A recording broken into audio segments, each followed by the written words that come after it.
Alice's Adventures in Wonderland. Chapter 11. Who Stole the Tarts? The King and Queen of Hearts were seated on their throne when they arrived, with a great crowd assembled about them, all sorts of little birds and beasts. As well as the whole pack of cards, the knave was standing before them, in chains, with a soldier on each side to guard him. And near the king was the white rabbit, with a trumpet in one hand, and a scroll of parchment in the other. In the very middle of the court was a table, with a large dish of tarts upon it. They looked so good, that it made Alice quite hungry to look at them. "I wish they'd get the trial done," she thought, "and hand round the refreshments." But there seemed to be no chance of this, so she began looking at everything about her, to pass away the time.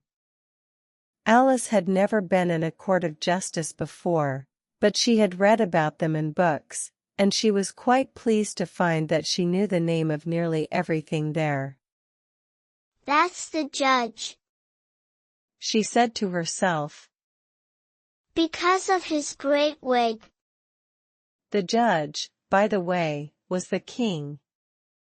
And as he wore his crown over the wig, look at the frontispiece if you want to see how he did it, he did not look at all comfortable, and it was certainly not becoming.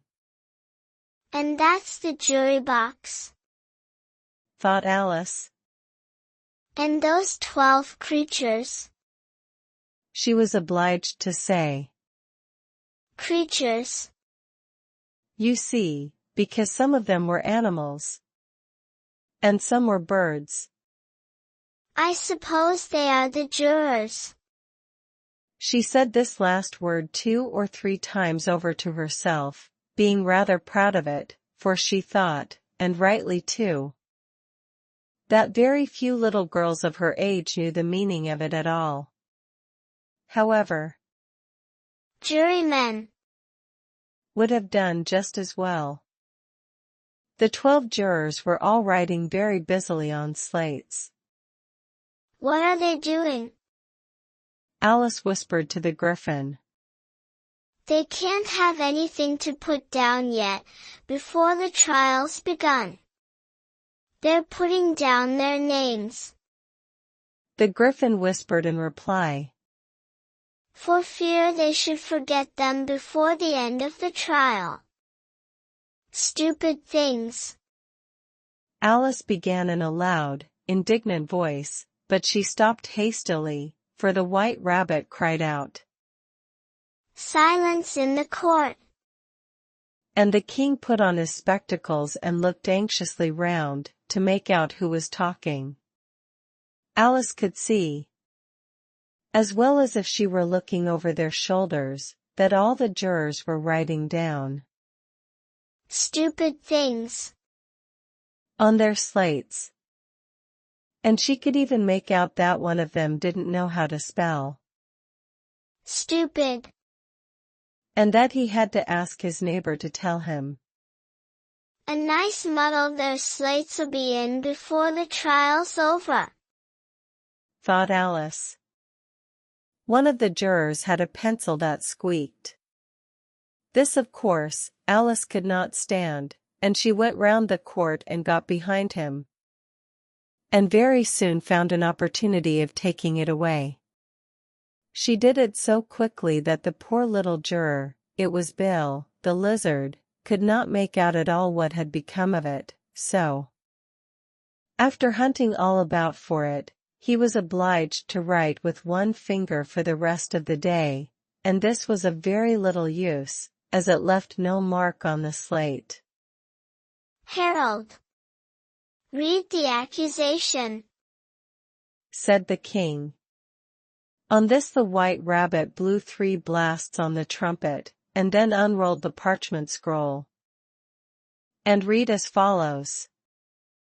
"The Queen of Hearts, she made some tarts, all on a summer day. The Knave of Hearts, he stole those tarts, and took them quite away. consider your verdict. The king said to the jury. Not yet. Not yet. The rabbit hastily interrupted. There's a great deal to come before that. Call the first witness, said the king. And the white rabbit blew 3 blasts on the trumpet, and called out. First witness. The first witness was the Hatter. He came in with a teacup in one hand and a piece of bread and butter in the other. I beg pardon, Your Majesty, he began, for bringing these in. But I hadn't quite finished my tea when I was sent for. You ought to have finished, said the king. When did you begin? The Hatter looked at the March Hare, who had followed him into the court, arm in arm with the Dormouse. 14th of March, I think it was, he said. 15th, said the March Hare. 16th, added the Dormouse. Write that down, the king said to the jury. And the jury eagerly wrote down all 3 dates on their slates, and then added them up, and reduced the answer to shillings and pence. Take off your hat, the king said to the Hatter. It isn't mine, said the Hatter. Stolen, the king exclaimed, turning to the jury, who instantly made a memorandum of the fact. I keep them to sell, the Hatter added as an explanation. I've none of my own. I'm a hatter. Here the queen put on her spectacles, and began staring at the Hatter, who turned pale and fidgeted. Give your evidence, said the king. And don't be nervous, or I'll have you executed on the spot. This did not seem to encourage the witness at all. He kept shifting from one foot to the other, looking uneasily at the queen, and in his confusion he bit a large piece out of his teacup instead of the bread and butter.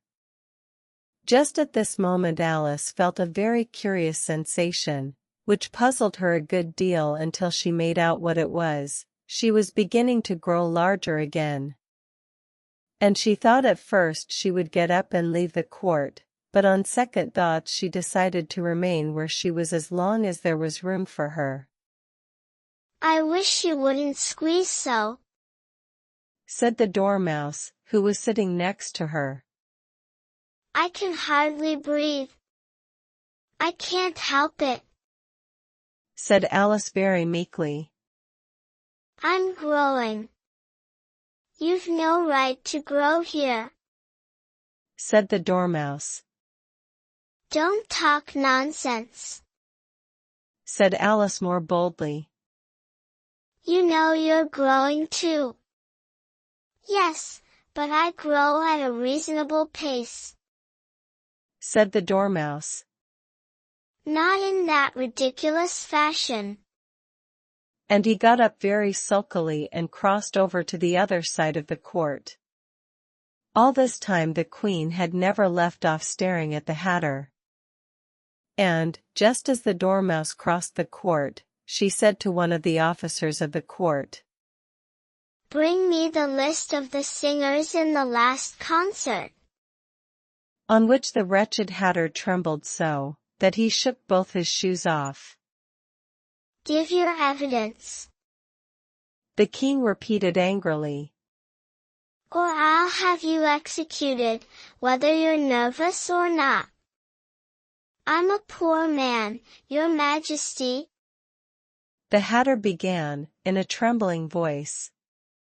And I hadn't begun my tea, not above a week or so, and what with the bread and butter getting so thin, and the twinkling of the tea. The twinkling of the what? said the king. It began with the T. The Hatter replied. Of course twinkling begins with a T, said the king sharply.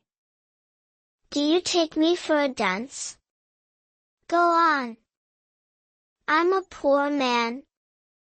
The Hatter went on. And most things twinkled after that, only the March Hare said, I didn't. The March Hare interrupted in a great hurry. You did, said the Hatter. I deny it, said the March Hare. He denies it, said the king. Leave out that part. Well, at any rate, the Dormouse said. The Hatter went on, looking anxiously round to see if he would deny it too, but the Dormouse denied nothing, being fast asleep.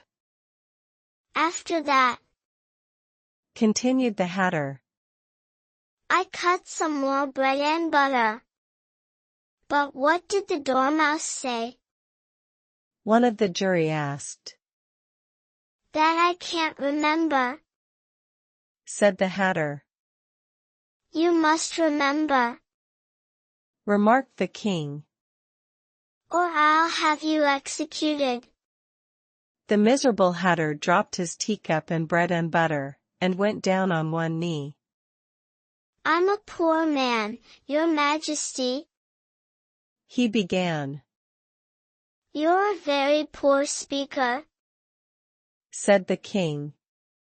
Here one of the guinea pigs cheered, and was immediately suppressed by the officers of the court. As that is rather a hard word, I will just explain to you how it was done. They had a large canvas bag, which tied up at the mouth with strings. Into this they slipped the guinea pig, head first, and then sat upon it. I'm glad I've seen that done, thought Alice. I've so often read in the newspapers, at the end of trials, there were some attempts at applause, which was immediately suppressed by the officers of the court, and I never understood what it meant till now. If that's all you know about it, you may stand down, continued the king. I can't go no lower, said the Hatter. I'm on the floor, as it is. Then you may sit down, the king replied. Here the other guinea pig cheered, and was suppressed. Come. That finished the guinea pigs, thought Alice. Now we shall get on better.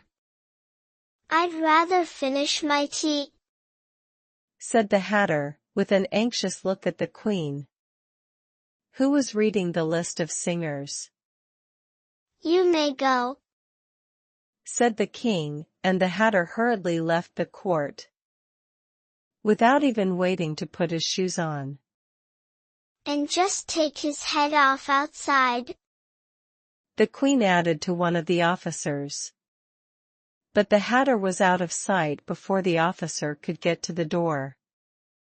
Call the next witness, said the king.